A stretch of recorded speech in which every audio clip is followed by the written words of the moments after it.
paquete económico 2021, los cuales fueron turnados a la Cámara de Diputados para su revisión y, de ser aprobados por el Congreso, entrarían en vigor a partir del 1 de enero de 2021. Para dialogar del tema, agradecemos la compañía del licenciado en Contaduría y maestro en Administración de las Contribuciones, el contador Ignacio Jaramillo Bermúdez. Bienvenido. Gracias. Agradecemos también la presencia de la maestra en Derecho Fiscal, la licenciada Paulina Frausto Macías. El día de hoy también nos acompaña el licenciado Saúl Rodríguez Corona, maestro en Derecho Constitucional de Amparo. Bienvenidos. A nuestra audiencia le agradecemos de su compañía y los invitamos a participar de forma activa. Estaremos recibiendo sus preguntas y comentarios vía chat, solicitando de su amable apoyo para silenciar sus micrófonos durante la sesión con el objetivo de abarcar cada uno de los temas que ustedes soliciten. Para iniciar, cedemos la palabra al contador Ignacio Jaramillo.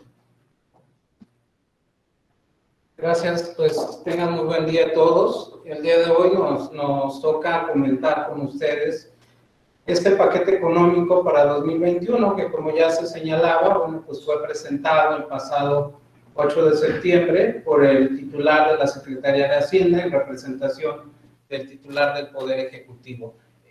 Como vemos, pues prácticamente es un proyecto que apenas entró a todo un proceso legislativo en términos tanto del artículo 71 constitucional como del artículo 74, fracción cuarta, de la Constitución Política de los Estados Unidos Mexicanos. ¿Qué quiere decir esto? Que, bueno, todo este trabajo legislativo se va a llevar dentro de un proceso de estudio, de análisis, de revisión, de votación y, en su caso, de aprobación, que concluye precisamente el 15 de noviembre, que es la fecha en que tiene la Cámara de Diputados para aprobar el presupuesto de egresos de la Federación. Una vez que concluya ese periodo, entonces ahora sí podremos hablar finalmente de qué fue y cómo quedó el panorama económico y sobre todo el panorama fiscal para el ejercicio fiscal 2021. Dentro de este paquete económico que fue entregado y que fue turnado ya al Congreso de la Unión, pues se presentan lo que son los criterios generales de política económica para el ejercicio fiscal 2021, así como también se acompañan las iniciativas a la Ley de Ingresos de la Federación, al presupuesto de egresos de la Federación y lo que es la miscelánea fiscal. Recordemos que ahorita no podemos hablar de una reforma fiscal como tal. ¿Por qué? Porque, bueno, el compromiso del titular del Ejecutivo cuando tomó posesión dentro de su plan de gobierno estableció que durante sus primeros 3 años de gestión no iba a haber nuevos impuestos ni tampoco iba a incrementar los ya existentes. Entonces, esto quiere decir que, bueno, pues tenemos un panorama prácticamente similar al que traemos desde que empezó su gestión, y por eso hablamos de una miscelánea fiscal que solamente modifica algunos cambios en lo que son las disposiciones fiscales, que es lo que vamos a revisar el día de hoy. Dentro de estos criterios de política económica es muy importante mencionar que al no haber nuevos impuestos y al no incorporar modificaciones en los impuestos actuales, entonces pues es un tema muy importante para el gobierno de cómo va a obtener los ingresos. ¿Y cómo los va a obtener? Pues dicen los criterios de política económica a través de un esfuerzo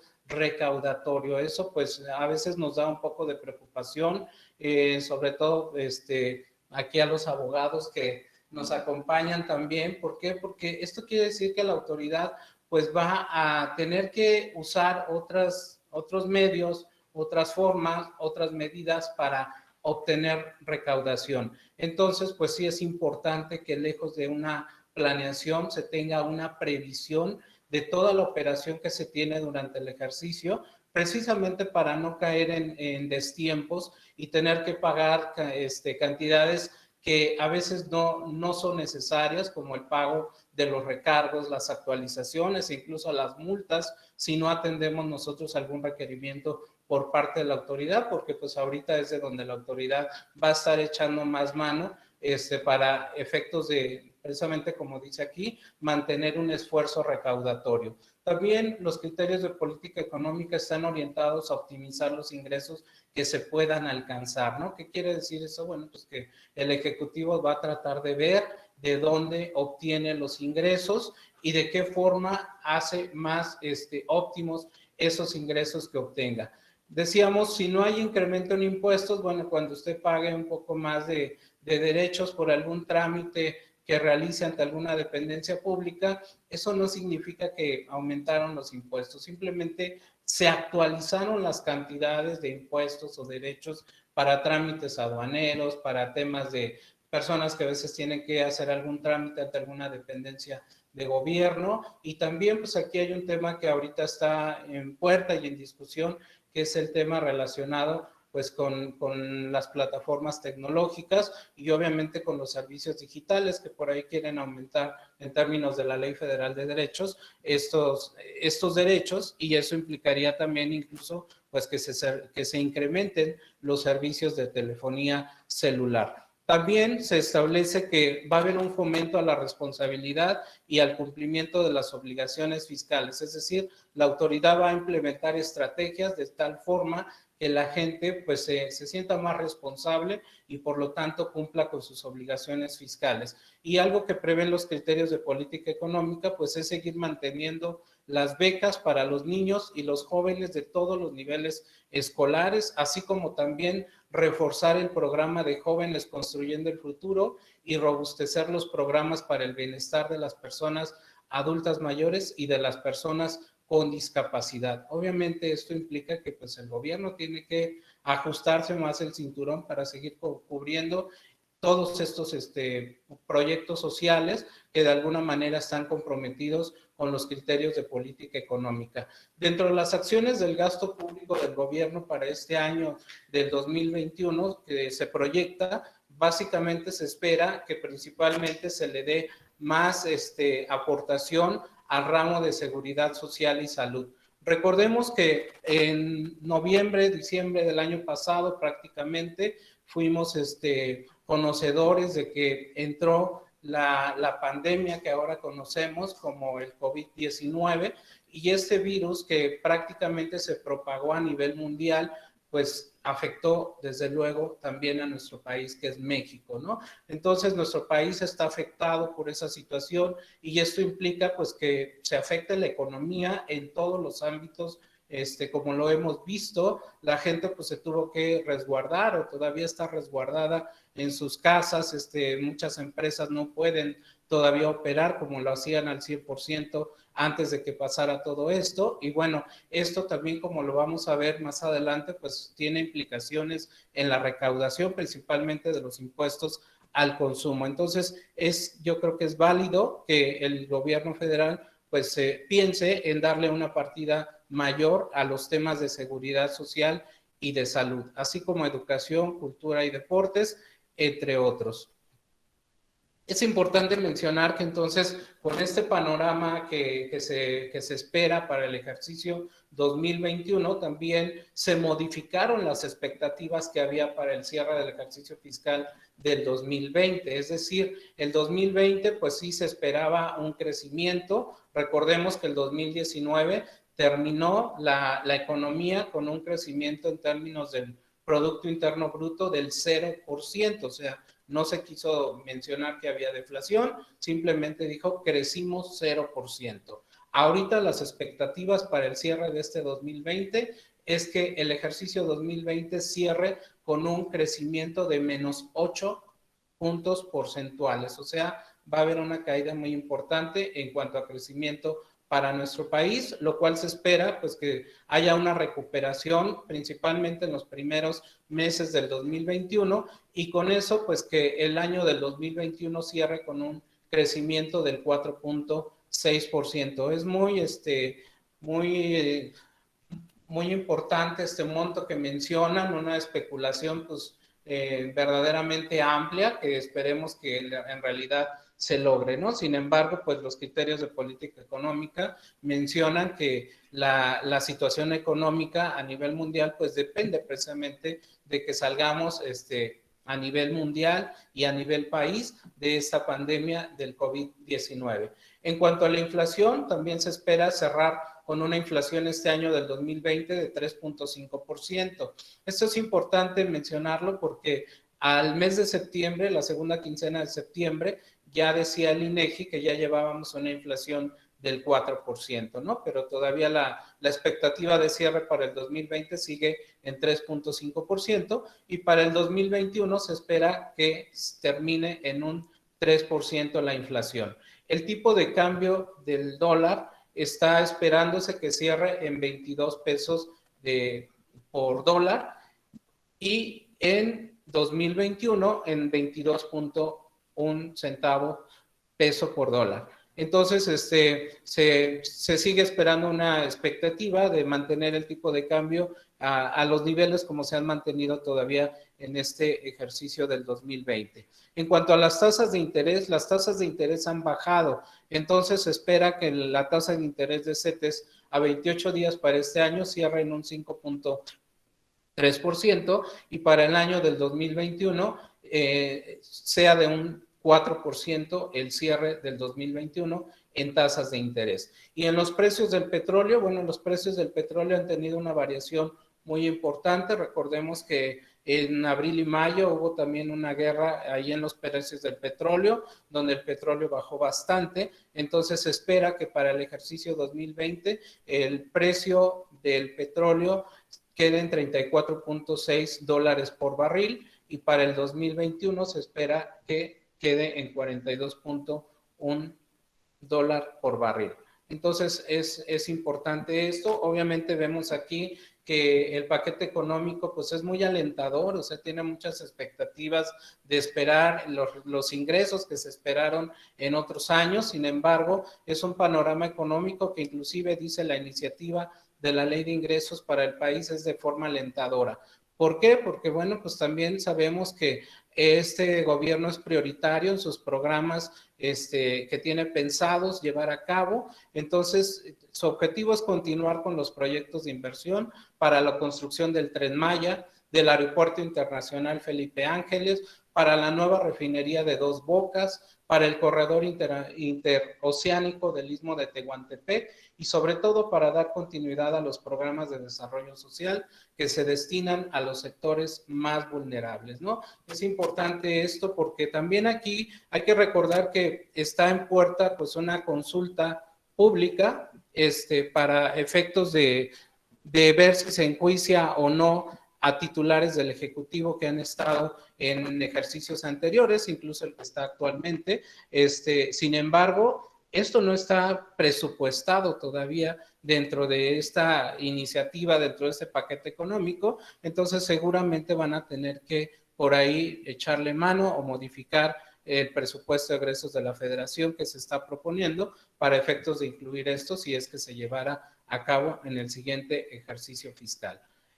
Es importante considerar entonces que de los ingresos totales que se están esperando recaudar para el ejercicio fiscal 2021, se estima que hay una disminución en recaudación en comparación con 2020 de un 3%.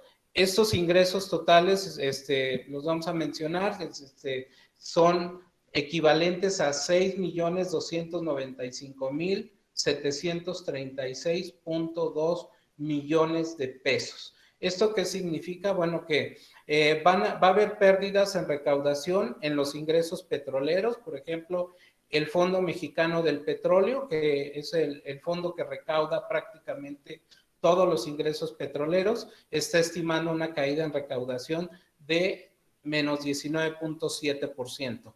En el tema de los ingresos tributarios, también se espera una caída en recaudación en 2.6%, ya a nivel global. Sin embargo, a nivel de cada rubro, es importante mencionar que, por ejemplo, el impuesto al valor agregado espera una recaudación menor en comparación con 2020 para el 2021 del 6.1% y del 4.5% en el impuesto especial sobre producción y servicios. Si vemos, hay una caída importante en la espera de recaudación de estos impuestos, que es el IVA y el impuesto especial de producción y servicios, que son impuestos al consumo. obviamente la gente no está consumiendo lo mismo que consumía en 2019 o en el mismo nivel que lo hacía, mucha gente perdió su empleo, mucha gente está con pérdidas también en ingresos porque no ha podido invertir, no ha podido abrir sus negocios al 100%, no han podido tener todo ese ingreso que tuvieron en el 2019 y por lo tanto, pues la gente tampoco está consumiendo como lo hacía habitualmente en ejercicios pasados. Entonces, por eso se estima una pérdida en recaudación. Se considera que también va a haber un incremento, aquí se habla de un incremento del 19.3% en los ingresos no tributarios. Los ingresos no tributarios están enfocados principalmente a los aprovechamientos, que los aprovechamientos pues son ingresos que obtiene el Estado a través de bienes que pone en arrendamiento, de inversiones que hace de manera directa, etcétera, ¿no? O sea, son ingresos que obtiene directamente el Estado por sus funciones de derecho público. Y también es importante considerar que aquí están encuadrados por lo que son las multas, los recargos, los gastos de ejecución. Entonces, por eso les decía que hay que tener mucho cuidado con nuestro cumplimiento en obligaciones fiscales, porque aquí sí se espera un incremento en recaudación. También en el tema de los organismos y empresas, acordémonos que hay empresas como Pemex que también tributan, también pagan impuestos, sin embargo, para ellos se espera una recaudación menor del menos 0.1%, y también en el caso de la Comisión Federal de Electricidad se espera que aporte menos 6.3% a los ingresos públicos, y en el caso del Seguro Social también que haya una pérdida en la aportación de ingresos por parte del IMSS de menos 0.8%, ¿no? También sabemos que hay mucha gente que perdió empleo, hay mucha gente que está en espera de reincorporarse a una fuente laboral, entonces todo esto implica también pérdida en recaudación. Dentro de la Ley de Ingresos de la Federación, en la iniciativa para el 2021, no hay grandes cambios. De hecho, se espera que la tasa de recargos para el siguiente año, en el caso de prórroga, siga del 0.98%, y esta tasa de 0.98% se incrementa en un 50% para el caso de mora. Es decir, si nosotros no pagamos en tiempo nuestras contribuciones, nos van a aplicar una tasa del 1.47%, que esto pues de alguna manera es como ilógico, porque si están bajando los intereses en todos los niveles, ¿por qué no se bajan los intereses para el pago en destiempo de las contribuciones del fisco federal, ¿no? Entonces aquí debería de haber también una baja en esta tasa de interés, sin embargo esta se mantiene igual en 1.47% para mora y en 0.98% en los casos de prórroga para el 2021. Es importante mencionar que también hay estímulos fiscales en la Ley de Ingresos que ya tienen muchos años dentro de la Ley de Ingresos, como es el tema del consumo del combustible. Llámese diésel o biodiesel y sus mezclas, que utilizan tanto personas morales como personas físicas con actividad empresarial en su actividad, tales como insumos para el uso de maquinaria en general, excepto en el caso de vehículos. Este estímulo fiscal sigue vigente para el 2021, se espera que continúe, así como también el combustible que usan en actividades agropecuarias o silvícolas, o aquellos que se dedican al transporte público y privado de personas o de carga, así como al transporte turístico. En cuanto a los transportistas que utilizan la Red Nacional de Autopistas de Cuota, esto sigue el estímulo también de que cuando pagan ese gasto por el uso de la Red Nacional de Autopistas de Cuota, ellos tienen el beneficio de que el 50% de ese gasto lo pueden utilizar como estímulo fiscal. Todos estos estímulos fiscales que les comento de combustibles o del uso de la Red Nacional de Autopistas de Cuota prácticamente consisten en que el IEPS que pagaron de esos combustibles lo pueden acreditar contra el impuesto sobre la renta causado en el ejercicio fiscal, excepto en el caso de la Red Nacional de Autopistas de Cuota, que ahí es un 50% del gasto el que se acredita contra el impuesto sobre la renta. Ahora es importante mencionar que aquí sí hay un cambio en estos estímulos fiscales, porque hasta el año 2020 solamente en el caso de este uso del gasto de autopistas de cuota, se decía que para ejercer este estímulo fiscal se tenía que considerar como un ingreso acumulable. Sin embargo, para el ejercicio 2021, ahora se señala que todos estos estímulos fiscales que propiamente están en el artículo 16 de la Ley de Ingresos de la Federación relacionados con el uso de combustibles o el uso de la Red Nacional de Autopista de Cuota, van a tener que considerarse primero como un ingreso acumulable para efectos de poder aplicar el estímulo fiscal. Vamos a ver cómo queda finalmente esto, porque imagínense, si en una autopista de cuota yo uso solamente el 50% del gasto, pero primero lo tengo que llevar a ingreso acumulable, quiere decir que de los 50 pago el 30% del impuesto sobre la renta y entonces ya nada más me quedan 15 pesos de estímulo fiscal, ¿no? Entonces, es importante mencionar esto, repito, porque para el 2021 se espera que estos se consideren como un ingreso acumulable si es que se quiere aplicar el estímulo fiscal. Hay estímulos fiscales que, por ejemplo, en 2020 nació un estímulo fiscal para los editores de libros, periódicos y revistas de usar un 8% como costo adicional a su costo de ventas. Sin embargo, para este año 2021 ya no aparece ese estímulo fiscal, o sea, no se pretende renovar el estímulo fiscal para editores de libros, periódicos y revistas. También mencionar que, bueno, lo que sí baja es la tasa de retención del impuesto sobre la renta que se le hace a personas físicas, sobre todo aquellos que tienen inversiones, ¿no? Cuando el sistema financiero les paga sus intereses, les retiene una tasa del 1.45% en este año. El próximo año 2021 se espera que la tasa baje a 0.97%. Entonces ahí sí hay una buena noticia en el tema de la retención de intereses para personas físicas. El artículo 23, por ejemplo, de la Ley de Ingresos establece que en el caso de las personas físicas que tributan en el régimen de incorporación fiscal, ellos van a seguir manteniendo el estímulo cuando tienen operaciones con público en general, sobre todo para el pago del IVA y del impuesto especial sobre producción y servicios. Y algo que sí cambia, pero cambia nada más de nombre, no es de estructura y que regularmente nosotros no vemos, es lo que se conoce como el presupuesto de gastos fiscales. El presupuesto de gastos fiscales generalmente lo publica la Secretaría de Hacienda por allá por los meses de julio, agosto o septiembre, y en este presupuesto de gastos fiscales principalmente lo que se establece es cuál es la pérdida que el gobierno federal estima que va a tener por estar otorgando precisamente todos estos estímulos, como los que maneja la Ley de Ingresos de la Federación o aquellos beneficios fiscales que maneja, por ejemplo, la Ley de Renta, lo que son las exenciones en personas físicas, las deducciones personales que aplican algunas personas físicas, algunos beneficios o estímulos fiscales que se publican también mediante decretos.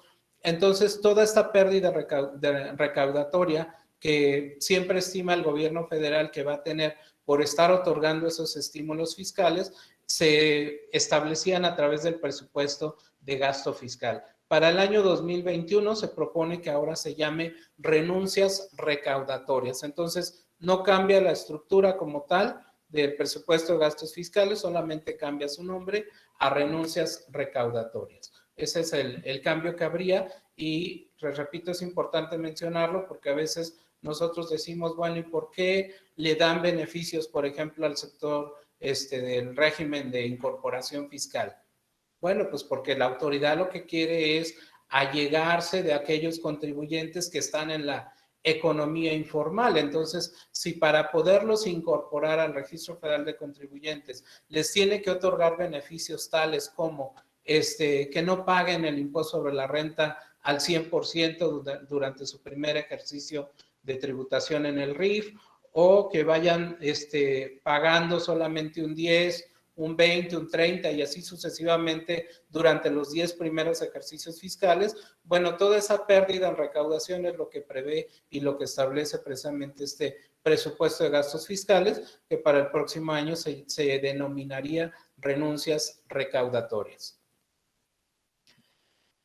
Y bueno, con esto dejamos la ley de ingresos y pasamos a la miscelánea fiscal para el 2021. La miscelánea fiscal prácticamente contempla el proyecto de reformas a diversas leyes, tales como son la ley del impuesto sobre la renta, la ley del impuesto al valor agregado, la ley del impuesto especial sobre producción y servicios y las reformas al Código Fiscal de la Federación. Es importante mencionar que la miscelánea fiscal ahora va a girar sobre 6 ejes, que es muy importante que conozcamos y tengamos en consideración. El primero de ellos se llama simplificación administrativa y seguridad jurídica. Esto básicamente busca otorgar mayor seguridad jurídica y simplificar el cumplimiento voluntario de las obligaciones por parte de los contribuyentes, así como también dice que va a delimitar la actuación de la autoridad fiscal, evitando obviamente que haya arbitrariedad por parte de la autoridad y por tanto que también se fomente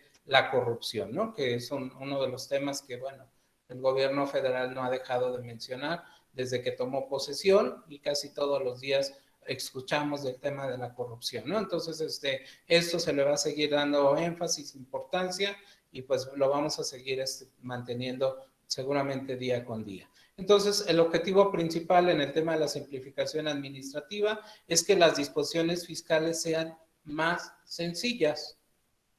Y aquí no sé los abogados qué opinen, pero sinceramente, alguien que no sabe de temas contables y temas fiscales, difícilmente puede hacer una declaración anual, difícilmente puede hacer un pago provisional, difícilmente puede entender cuáles son sus obligaciones fiscales.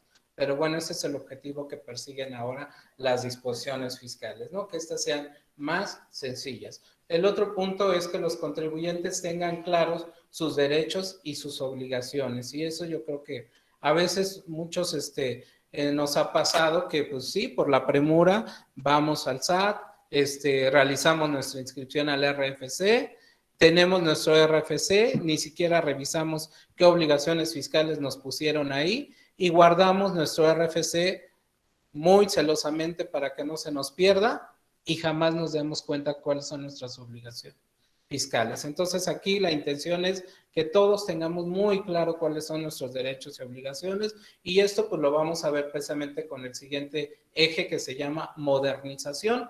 ¿Por qué? Porque en la modernización pues la autoridad va a utilizar todos sus instrumentos tecnológicos, empezando por el buzón tributario. Por cierto, no olviden que el pasado 30 de septiembre fue el plazo máximo para que las personas morales activaran su buzón tributario. Esto fue a través de la segunda modificación a la resolución miscelánea.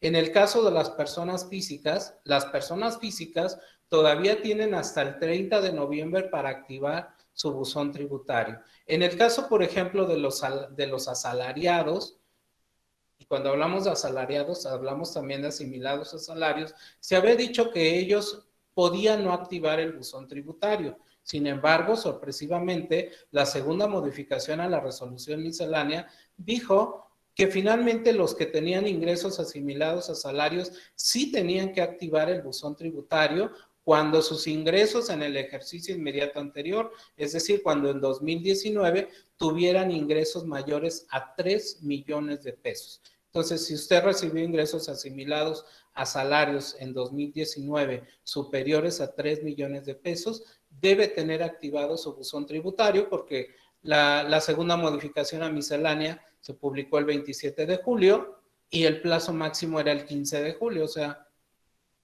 12 días antes de que se publicó la miscelánea, la modificación a la miscelánea fiscal, pero recordemos que, bueno, pues como ahora también la autoridad nos puede dar a conocer anticipadamente todas estas modificaciones, técnicamente debemos estar al pendiente de su página de internet. Otro de los elementos en la modernización es el correo electrónico. Todo el mundo se espanta, se asusta, se preocupa cuando le llega un correo electrónico que viene del SAT. ¿Por qué? Porque es más, ni queremos abrirlo, ¿no? Casi, si nos llega en la noche, nos vamos a dormir, pero no podemos dormir y nos tenemos que regresar a la computadora, abrir el correo electrónico para ver qué quiere el SAT. y a veces pues nos va a mandar invitaciones, nos va a mandar información importante para los contribuyentes. Entonces es importante tener activado el correo electrónico y debe de estar vinculado con el buzón tributario. Los sellos digitales para emisión de comprobantes fiscales también tienen un cambio muy importante a partir del 2021, si es que pasa esta reforma. ¿Por qué? Porque, por ejemplo, en el caso de las empresas que lleguen a subir al 69 o empresas que facturan operaciones simuladas, anteriormente ellas, decía el artículo 17H bis, pueden tener hasta 10 días para aclarar ese proceso y que les reactiven sus certificados de sello digital. Ahora con la propuesta de reforma es que no, de inmediato les cancelen los sellos digitales, ¿no? Entonces, ese es un cambio importante. Decíamos la página de internet del SAT, pues hay que estarla visitando, hay que estarla viendo para ver qué tiene de novedades la autoridad, estarnos acostumbrando a su lenguaje, a su información y no estar, y estar, como dice también los criterios de política económica, estar conscientes de la percepción del riesgo si no cumplimos con las obligaciones fiscales. Algo que es importante también considerar ahora, los datos biométricos de las personas físicas que están inscritas al Registro Federal de Contribuyentes, ¿no? Recordemos que cuando alguien va a tramitar su firma electrónica, pues la autoridad toma huellas digitales, toma fotografías, toma pues lo que es el iris de los ojos, etcétera. Entonces, ahora, sobre todo con la pandemia, se ha estilado mucho el que ya no se firmen, así que físicamente y autógrafamente los contratos o algunos otros documentos importantes, sino que se hagan incluso a través de medios digitales. Entonces, se puede usar la firma electrónica para todas estas firmas de documentos de manera electrónica, y lo que va a hacer en este caso la lectura de datos biométricos básicamente es que va a tener una alerta por parte de la autoridad fiscal donde va a decir si sí o si no es válido esa información o esa firma electrónica, ¿no? Es lo único que va a hacer. Se dice que se van a cuidar toda la información relacionada con la persona física. También todo esto de la modernización, pues básicamente tiene como objetivo permitir la comunicación permanente con el contribuyente y también incorporar nuevas herramientas como son ahora el video y las fotografías, que van a permitir también el registro de los hechos que se conozcan por parte de los contribuyentes o de los domicilios fiscales, que ya más adelante nos platicarán los abogados.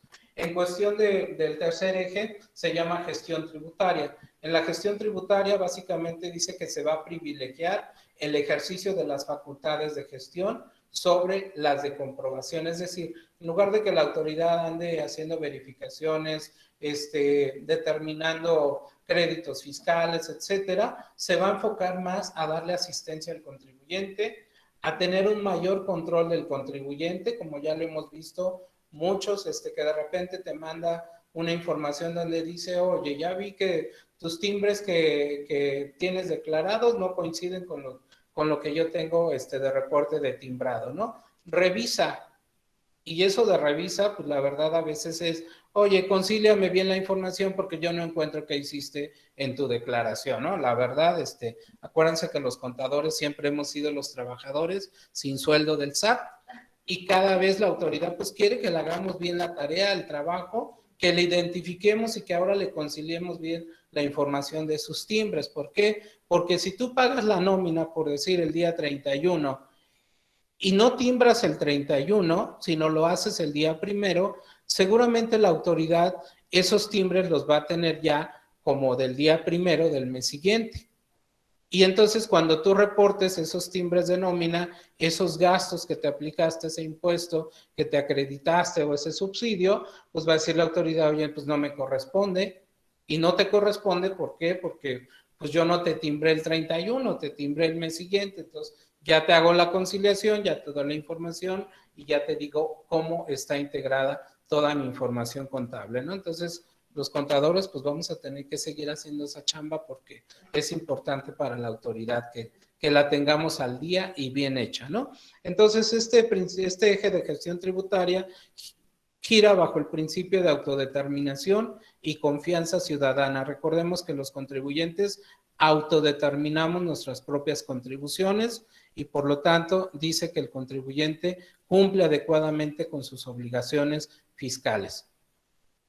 El otro eje se llama eficiencia recaudatoria y en eficiencia recaudatoria pues yo creo que a todos nos queda muy claro que lo que la autoridad pretende es la recaudación. Por lo tanto, va a emplear la tecnología que tenga disponible la autoridad, va a fortalecer sus facultades de gestión, va a ejercer más control y vigilancia en el cumplimiento de las obligaciones de los contribuyentes y va a reforzar la seguridad jurídica. El siguiente eje se llama combate a la corrupción y a la impunidad.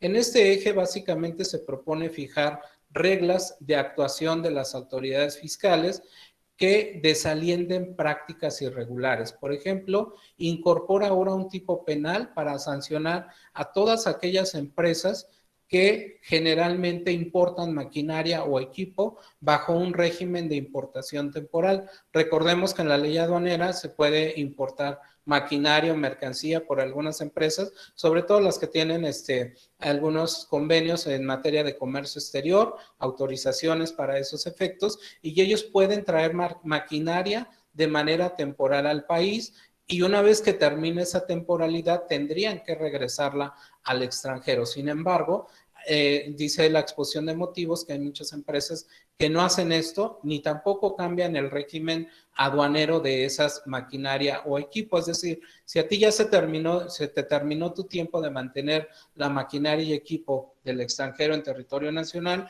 tienes dos opciones. Una es la devuelves al extranjero o bien la cambias de régimen fiscal y la conviertes ahora en un régimen de importación definitiva, obviamente pagando los impuestos al comercio exterior, que eso es lo que no se está haciendo y por eso dice la autoridad, hay que poner un tipo penal ahora para que todas aquellas empresas que no retornen las maquinarias o equipo, no paguen los impuestos al comercio exterior, pues no solamente van a tener una sanción administrativa, sino también va a ser del orden penal. Y también dice que se va a establecer que el secreto fiscal no va a aplicar cuando se requiera por parte del Ministerio Público de Información o por la policía, sobre todo cuando se trate de investigaciones o de hechos que la ley señale ya como un delito.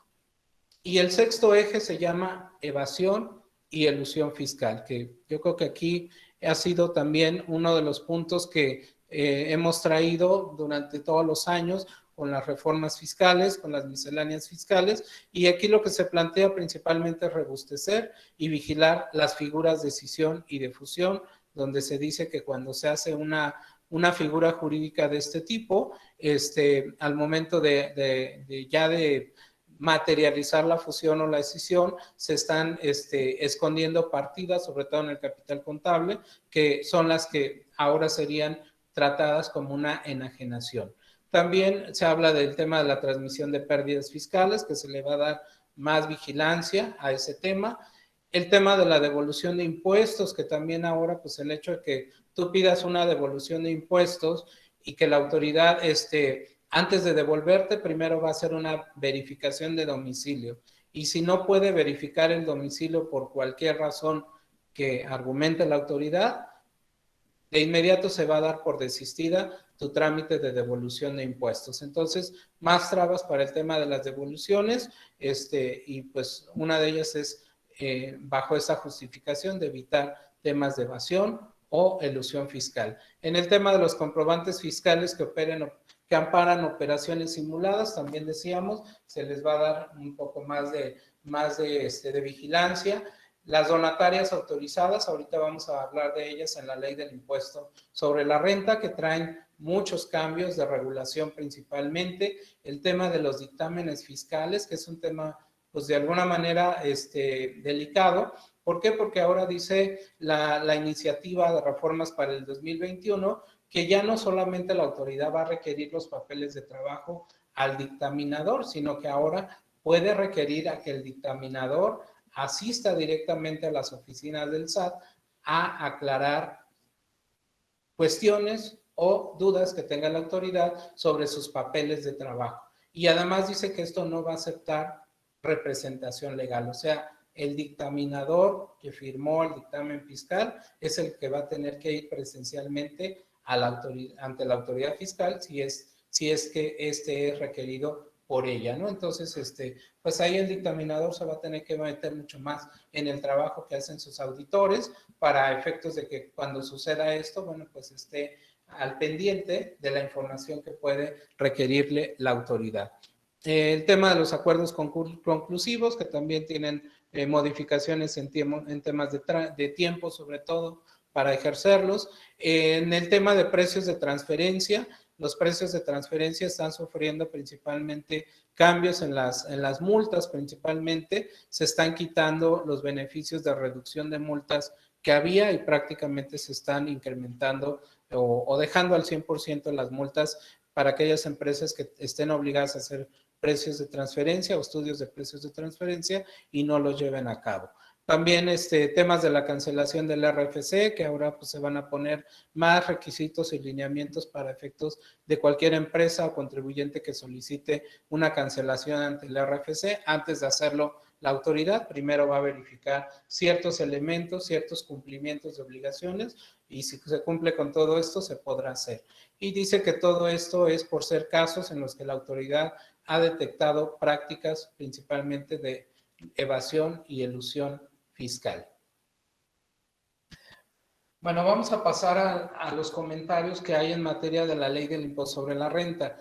Es importante aquí considerar que la ley del impuesto sobre la renta solamente trae cambios o propuestas de modificación al título tercero. El título tercero, que muchos llamamos los no contribuyentes, que la ley la llama como las personas morales sin fines de lucro, tiene regulaciones, pero lo raro es que solamente es para algunos sectores, o sea, aquí no están modificando reglas ni están estableciendo estas reglas, por ejemplo, para los sindicatos, para los partidos políticos, para las asociaciones religiosas, no. Los puntos están enfocados principalmente en personas morales que se dedican a otorgar becas, que se dedican a la investigación científica o tecnológica, que se dedican a temas de ecología o a la reproducción de especies en protección y en peligro de extinción. Se dice que hay un padrón de 8,699 personas morales que tienen estos giros dentro de su objeto social y que no tienen autorización para recibir donativos deducibles del impuesto sobre la renta. Entonces, la iniciativa principalmente pretende que si tú te dedicas a cualquiera de estos giros como persona moral de título tercero, que otorgas becas, te dedicas a la investigación científica y tecnológica, temas de ecología o a la reproducción de especies en protección y en peligro de extinción, no tienes autorización para recibir donativos, entonces no puedes estar en título tercero de la ley del impuesto sobre la renta.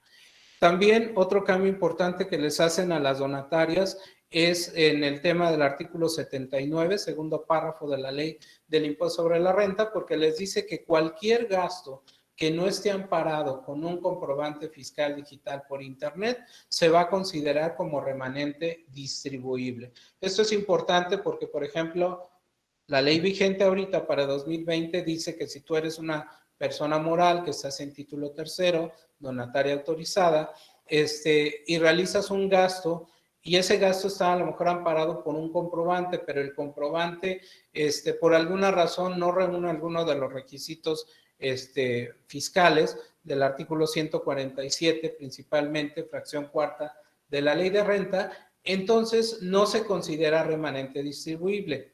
La propuesta para el siguiente año es, ahora sí, cualquier gasto que haga la persona moral de título 3 tendrá que estar respaldado con su comprobante fiscal digital por internet con todos los requisitos fiscales, incluyendo el de cuando sean montos mayores a 2,000 pesos, pagarlo con cualquier medio distinto al efectivo. Si no lo hacen así, se clasifica como remanente distribuible y el remanente distribuible en una persona moral no contribuyente paga la tasa máxima de la tarifa de las personas físicas del artículo 152 de la ley de renta, es decir, la tasa del 35% de impuestos sobre la renta.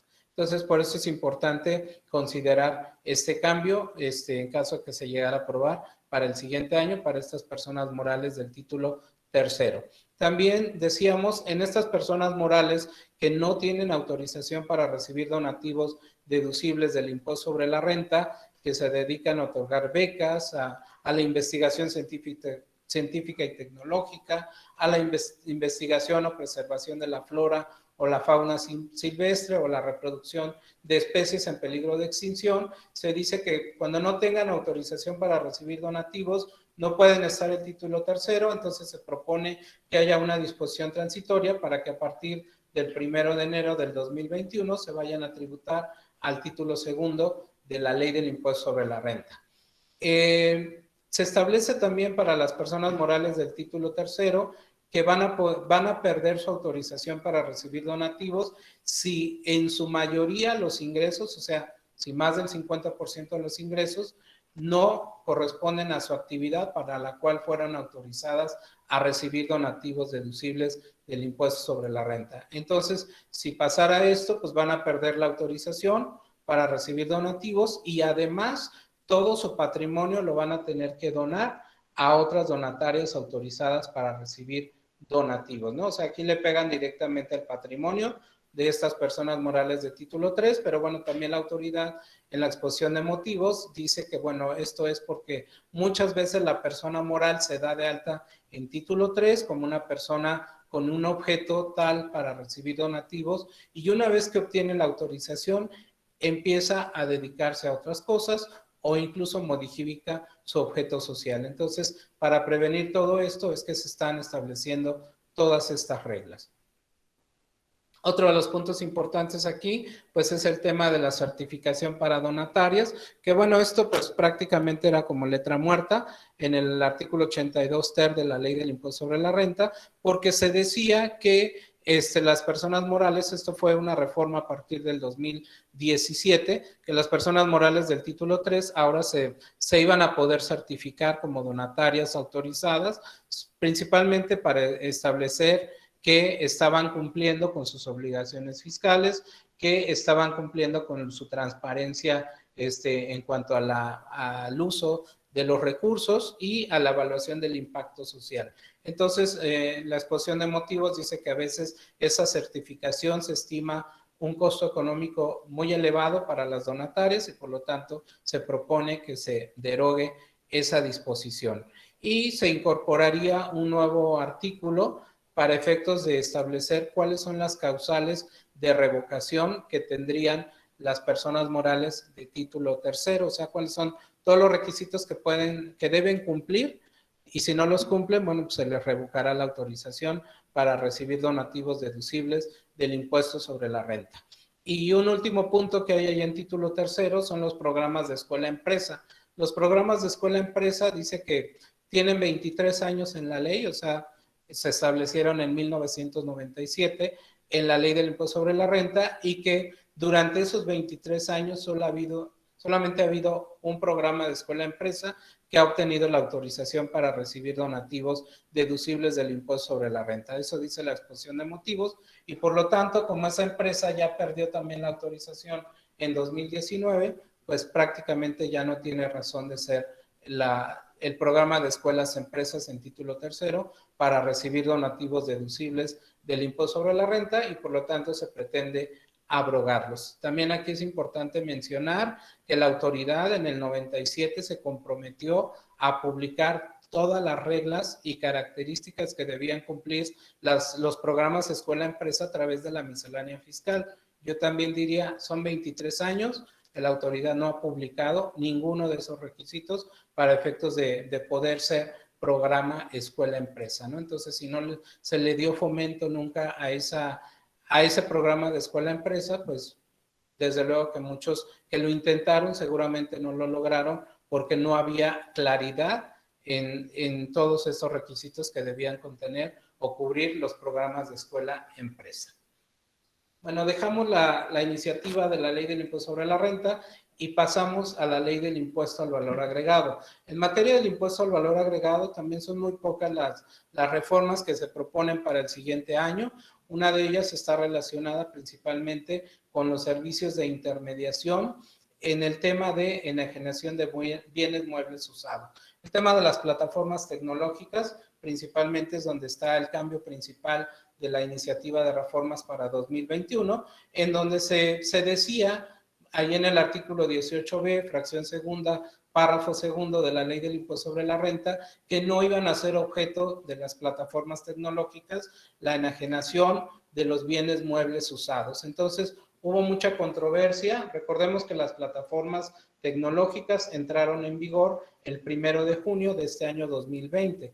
Entonces, hubo mucha controversia. ¿Por qué? Porque se decía, bueno, no son objeto ya de la ley del IVA la enajenación de bienes muebles usados, o no se puede operar una plataforma tecnológica para vender bienes muebles usados. Nosotros sabemos que de repente por ahí hay algunas plataformas donde tú puedes vender a lo mejor equipos usados de deportes, etcétera, en donde prácticamente lo puedes hacer sin ningún problema, ¿no? Entonces, todo eso trababa esa operación. Prodecom incluso por ahí hizo sus recomendaciones y finalmente la recomendación que hizo Prodecom pues estaba encaminada a lo que establece la ley del IVA en el artículo 9, fracción cuarta, que dice que, por ejemplo, en el caso de enajenación de bienes muebles usados, no se paga el impuesto al valor agregado, salvo cuando estos se enajenen por empresas. Entonces, ahora la plataforma tecnológica tiene esa finalidad de que bienes muebles usados a través de plataforma tecnológica se les tiene que dar el uso y la aplicación de la ley del IVA. Por lo tanto, si se enajenan por empresas, se tendrá que causar y pagar el impuesto al valor agregado correspondiente. Para los residentes en el extranjero que prestan servicios digitales a través de las plataformas digitales de intermediación, se establece que, bueno, muchas veces estos extranjeros que precisamente tienen problemas para efectos de señalar un domicilio fiscal en territorio nacional, nombrar un representante legal para poder operar su plataforma tecnológica, entonces les dan la facilidad de que lo hagan a través de la plataforma tecnológica de intermediación. Esta podrá cumplir principalmente con todas las obligaciones, empezando por realizarle la retención y el entero del 100% del IVA cobrado cuando se presten esos servicios de plataformas o servicios digitales a personas que están ubicadas en el país, en territorio nacional, siempre y cuando además esta plataforma de intermediación pues emita y envíe el comprobante fiscal por los servicios que se prestaron a través de la plataforma digital, y también se les liberaría a estos intermediarios de proporcionar información de residentes en el extranjero si cumplen con estas nuevas disposiciones. Otro de los cambios que hay en el tema de las plataformas digitales de intermediación es el tema de los precios. Se había dicho con las plataformas tecnológicas que estas deberían de publicar en sus portales de internet principalmente los precios con el IVA expresamente y por separado. Sin embargo, se ha dicho que algunos tienen problemas para hacerlo en esos términos, por lo tal se daría la opción de que puedan publicar los precios con el IVA incluido en el mismo, siempre y cuando pongan la leyenda que el IVA ya está incluido en ese precio. Y algo que se ve un poco más severo es el tema de las consecuencias para las plataformas digitales de residentes en el extranjero si no cumplen con obligaciones fiscales aquí en territorio nacional. Se dice que si son omisos en cuestiones fiscales graves, tales como que no se inscribieron al RFC, no designaron un representante legal en nuestro país para cumplir sus obligaciones fiscales, o no señalaron un domicilio fiscal en territorio nacional, o no tramitaron su firma electrónica, entonces las sanciones que les van a bloquear temporalmente el acceso a internet para que pues no puedan prestar servicios digitales. Como no tienen un domicilio fiscal, no tienen un representante legal, entonces la notificación, obviamente va a ser todo un proceso en materia fiscal, y la notificación se les hará a través del diario oficial de la Federación. Si la omisión fue, por ejemplo, no hicieron los pagos del IVA, no enteraron retenciones o no presentaron declaraciones informativas. Entonces, aquí la sanción sería cancelarles su inscripción en el RFC, darlos de baja de la lista de prestadores de servicios digitales registrados, y aquí sí se les notifica a través del representante legal. Ahora, lo más grave aquí es que también le van a emitir una orden, o sea, el SAT le emitiría una orden al concesionario para que éste en un plazo de 5 días realice el bloqueo de los servicios digitales del proveedor, o sea, no pueda tener acceso a internet y por lo tanto no pueda dar sus servicios digitales ese residente en el extranjero. Pero si, por ejemplo, el concesionario no bloquea ese servicio digital de internet del residente en el extranjero, a él por incumplimiento le van a aplicar una multa que está prevista en el Código Fiscal de la Federación, como propuesta también, que va de 500,000 a 1,000,000 de pesos, y esta multa incluso se le aplicaría por cada uno de los meses de incumplimiento en el bloqueo. Entonces, como vemos, pues sí están un poco ahí severas las sanciones para las plataformas tecnológicas de residentes en el extranjero para el próximo año 2021 de manera propuesta. Y algo que también es importante mencionar en la ley del impuesto al valor agregado es en materia de lo que viene a ser los servicios que se prestan por cuestiones de medicina. En el caso de los servicios de medicina, en la ley del IVA, dice el artículo 15, fracción 14ª, que si la persona física, ya sea de manera independiente o a través de una sociedad civil, presta servicios profesionales de medicina, siempre y cuando pues tenga título de médico, médico veterinario o cirujano dentista, estará exento o no pagará el impuesto al valor agregado. La propuesta de reforma consiste ahora en que también se incluyan a los servicios que se prestan a través de instituciones de asistencia o de beneficencia privada, ¿no? Que son también otros dos sectores a través de los cuales se prestan estos servicios. Y finalmente, bueno, ya para darle pauta también aquí a los abogados que ya se me están durmiendo, vamos a hablar del tema del impuesto especial sobre producción y servicios. Ustedes recordarán que por allá por los meses de abril y mayo, en algunos estados llegamos a ver que la gasolina costaba menos de 15 pesos el litro, por lo menos la gasolina magna.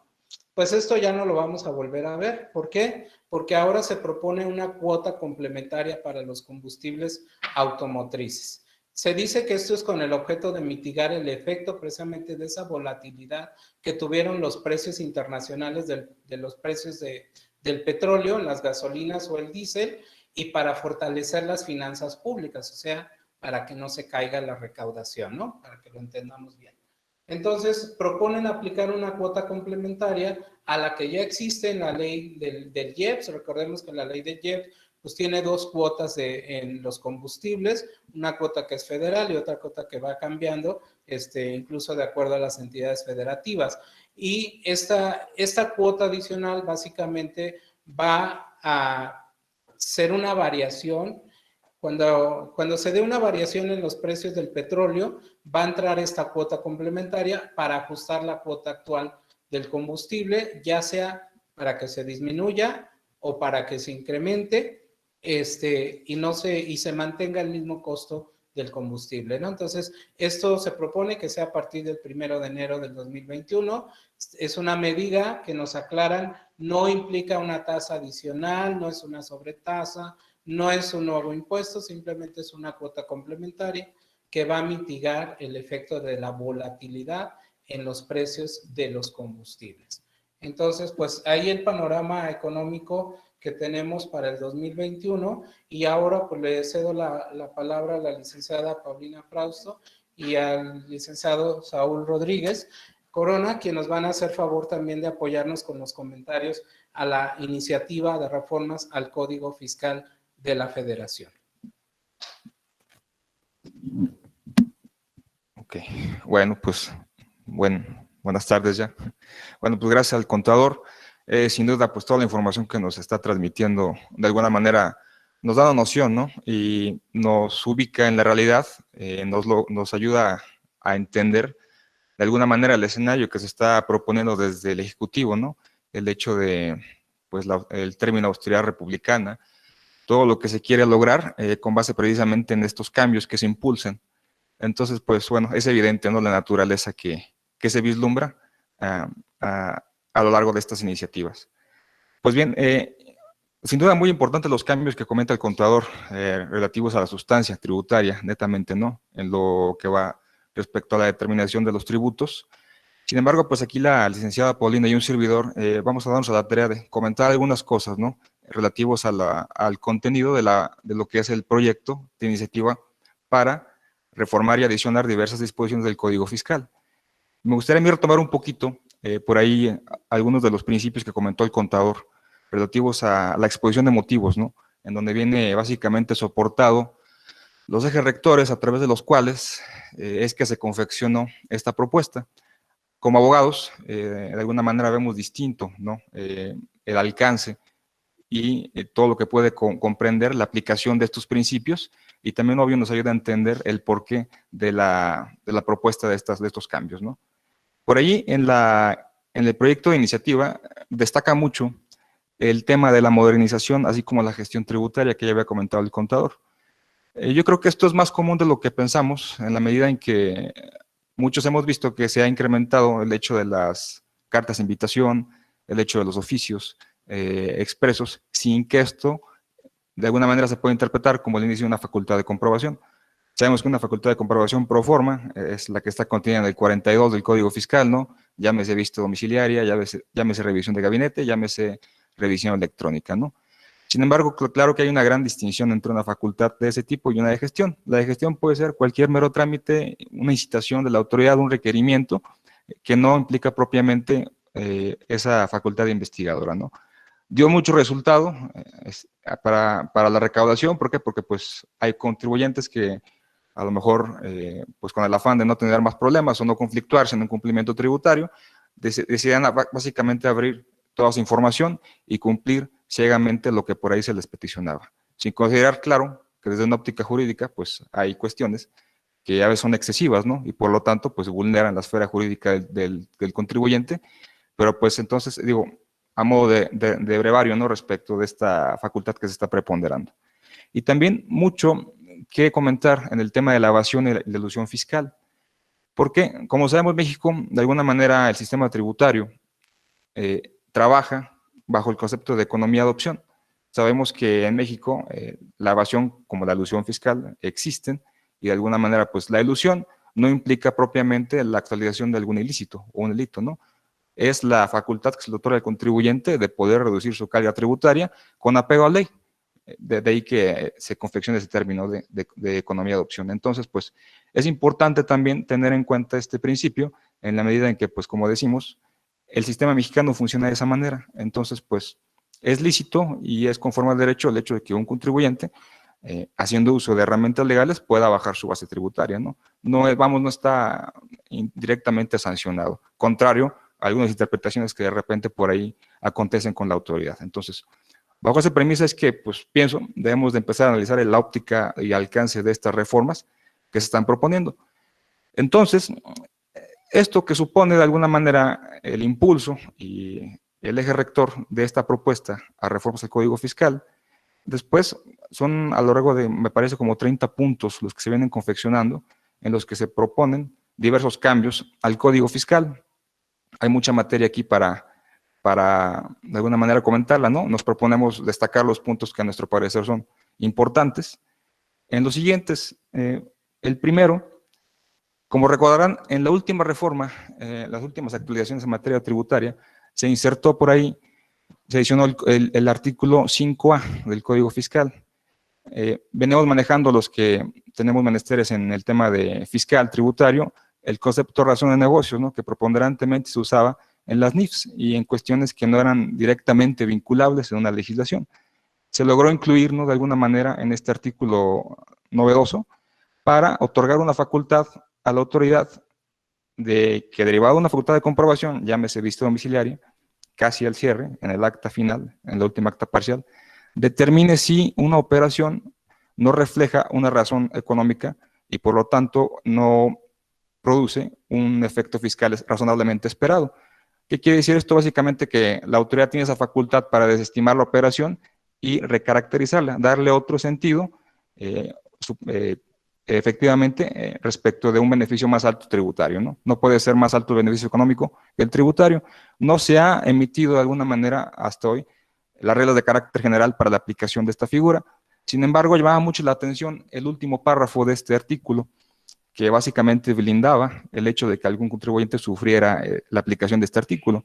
Al final decía, en su último párrafo, que los efectos de la aplicación de esa norma no significaban per se un tema penal, no podían ser perseguidos de esa manera, ¿no? Entonces, pues estaba vacunado de alguna manera, ¿no? El efecto de ese artículo. Sin embargo, pues la autoridad advirtió eso y pues en la reforma que se propone se trata de modificar ese párrafo y se especifica que, bueno, independientemente de que se aplique esa figura, independientemente de que se determinen contribuciones, en caso de que se advierta una conducta atípica, se dará parte de la autoridad para que en su caso realice la investigación penal. Entonces, pues, de alguna manera aquí vemos un retroceso, ¿no? O a lo mejor un intento por aclarar esa figura. Sin embargo, pues de alguna manera limita, ¿no? Y el hecho de que ahora se aclare, pues genera también incertidumbre respecto a las interpretaciones que se van a poder y se van a venir dando en la aplicación de esa norma, ¿no? ¿Qué tipo de supuestos van a aplicar ahí? Pues hasta el momento no ha habido procedimientos, pero pues obvio que sabemos que el tema de debate ahí van a ser operaciones inexistentes, los criterios de indispensabilidad para los gastos y todas las operaciones que de alguna manera reflejen un beneficio fiscal directo al contribuyente y que a ojos de la autoridad pues no se vean conforme a derecho, ¿no? De igual manera, por ahí también tenemos el tema, bueno, hay otros temas como en los supuestos de horario y cambios al buzón tributario. No sé, licenciada, si ahí me quieres apoyar. Gracias, licenciado Saúl. Sí, pues en efecto, retomando un poco lo que comentaba el contador Ignacio, licenciado Saúl, tenemos que ver cómo se va a desenvolver todo este paquete económico y el tema de los cambios y reformas, sobre todo en Código Fiscal de la Federación, sobre todo porque son muy vinculantes. Ahorita, como lo mencionaba el contador Ignacio, pues se prevé muchísima recaudación, sobre todo, como hacía el comentario, no hay un aumento en la carga contributiva, pero sí un aumento en facultades de comprobación. Entonces, yo creo que por ahí va este panorama. Sobre todo debemos estar muy, muy al pendiente de estos movimientos que se están dando en materia legislativa. Lo que comenta el licenciado Saúl en cuanto a un cambio en el uso del buzón tributario, bueno, están proponiendo que el buzón tributario se homologue el horario a la zona centro de México. Esto va a estar establecido en el artículo 13 del Código Fiscal de la Federación.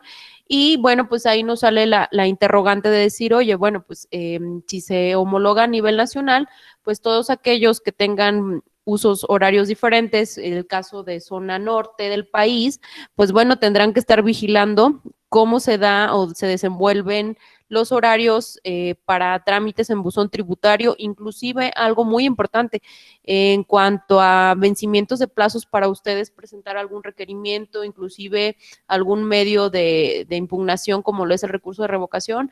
Entonces, tenerlo muy en cuenta, pero se está estableciendo este tipo de homologación al horario. Bueno, también aquí podemos encontrar dentro del artículo 14 al Código Fiscal de la Federación, se propone que las enajenaciones que se den a plazos o a pago diferido, como ya lo había mencionado el contador, pues que puedan estar también comprendidos cuando se emita un comprobante fiscal con clave genérica. Actualmente ya se realiza en otras operaciones, pero no está establecido en comprobantes que son emitidos al público en general. Entonces, esta opción tiene una serie de requisitos, como que este plazo se dé por mayoría de 12 meses y ciertas limitantes que ponen en cuanto a que pueda emitirse esta especificación en comprobantes fiscales que contienen ventas al público en general. También, a su vez, podemos encontrar un tema bien importante que ya lo mencionó el contador Ignacio, es el tema de la escisión de sociedades. Pues prácticamente, como lo mencionó, han encontrado, ya la autoridad fiscal tiene detectado el tema en cuanto a que cuando hay una situación de escisión de sociedades, pues efectivamente por ahí hay un ahorro o la carga contributiva es menor, al hacer pues ahora sí que la toma de las empresas que son escindidas. Sin embargo, este concepto ya se va a tener en carácter de enajenación, que ahí también tenemos que tener mucho cuidado cómo se tratan este tipo de operaciones, porque pues la autoridad va a estar muy de la mano controlando este tipo de escisión de sociedades. ¿Para qué? Pues porque ellos consideran que no obstante que esté en ley permitido el hecho de hacer este tipo, como lo mencionaba el licenciado Saúl, de elusión, en donde tienes una carga impositiva menor a raíz de la escisión de las sociedades, pues que haya un uso indebido precisamente de esta figura jurídica. Entonces hay que tener cuidado de cómo se le da el tratamiento, puesto que ya lo quieren contemplar como una enajenación. Aquí procede el licenciado Sí, Saúl, por favor. sí, también por ahí es importante destacar otro cambio que se propone. Se propone también una reforma al artículo 16C del Código Fiscal. Este artículo de alguna manera maneja el tema de lo que constituye una empresa en el marco normativo de mercados reconocidos. La fracción 1 a la actualidad solamente mencionaba aquellas empresas que cotizan en bolsa, ¿no? De alguna manera también ha habido otras empresas que cuando logran concesión por parte de la Secretaría de Hacienda tienen la facultad también de postular en esos mercados. Para que no haya discrepancias, se propone esa reforma, ¿no? Para incluir a esas empresas que sin que se puedan considerar directamente como la definición actual, fungen también dentro de ese mercado. Entonces también por ahí se hace adición. Un tema también muy importante que el contador también por ahí adelantaba es el tema de la cancelación de sellos, ¿no? Cancelación y restricción temporal de certificado de sello digital. Todos sabemos para qué funciona esto, para qué, de alguna manera, a qué se dirige. Básicamente es la facultad a través de la cual hacemos la operación, ¿no? A través de la cual se realiza y de alguna manera adquiere eficacia un CFDI. ¿Qué dice o qué se propone en esta reforma? Se proponen adiciones tanto al artículo 17H como 17H bis. El artículo 17H propiamente establece los supuestos en los cuales un certificado de sello digital va a dejar de tener vigencia, va a dejar de tener existencia, va a dejar de usarse.